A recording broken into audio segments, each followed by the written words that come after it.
আসসালামু আলাইকুম। বাংলাদেশ থেকে আমি বাইক রাইডার এবং গাড়ি চালক নিয়ে আসব।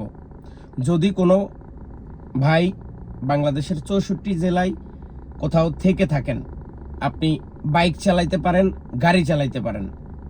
আবার বাইক চালানি শিখছেন, গাড়ি চালানি শিখছেন, এখন সৌদি আরব আসতে চাইতেছেন, এরকম হইলে হবে না। আপনি পারফেক্ট বাংলাদেশে গাড়ি চালাচ্ছেন, গাড়ি আপনি চালাইতেছেন, এরকম লোকের প্রয়োজন। এবং বিশেষ করে যারা বাইক নিয়ে বাংলাদেশে খেলা করতেছেন, উড়াদুড়া বাইক চালাইতেছেন, এখন বিদেশে আসবেন, এইরকম মানুষ হলে সৌদি আরবে ফুড ডেলিভারি কাজে এনজয় করতে পারবেন, আড্ডা দিতে পারবেন, অনেক দিকে ছুটাছুটি করতে পারবেন, আনন্দ করলেন, পাশাপাশি পরিবারের জন্য আপনার নিজের জন্য ইনকাম করলেন। তো এইরকম যদি কেউ থাকেন, আপনি নিঃসন্দেহে আমার সাথে যোগাযোগ করতে পারেন। এবং আরো একটা কথা বলি, দেখা গেছে আপনি সৌদি আরব ছিলেন, এখন সৌদি আরবের ড্রাইভিং লাইসেন্স আপনার কাছে আছে, আপনি দেশে চলে গেছেন, আবার নতুন করে আসতে চাইতেছেন, ফুড ডেলিভারি কাজ আছে গাড়ি দিয়ে। বাইক রাইডার, আপনি দেশে গেছেন, হয়তো সৌদি আরবে ছিলেন বা ওমানে ছিলেন, কাতারে ছিলেন, বাহরাইনে ছিলেন, দুবাই ছিলেন, বিভিন্ন কোম্পানিতে আপনি বাইকের কাজ, বাইক দিয়ে আপনি ফুড ডেলিভারি কাজ করছেন।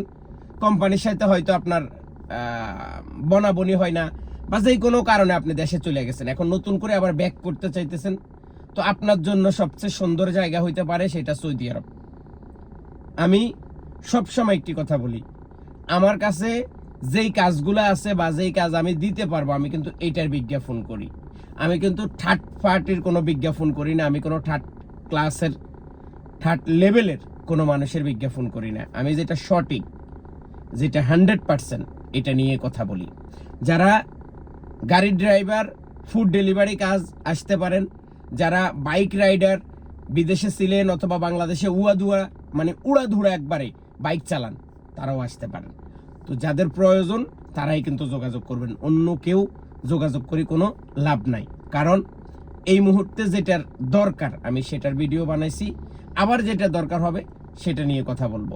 সবাই ভালো থাকুন, আল্লাহ হাফেজ।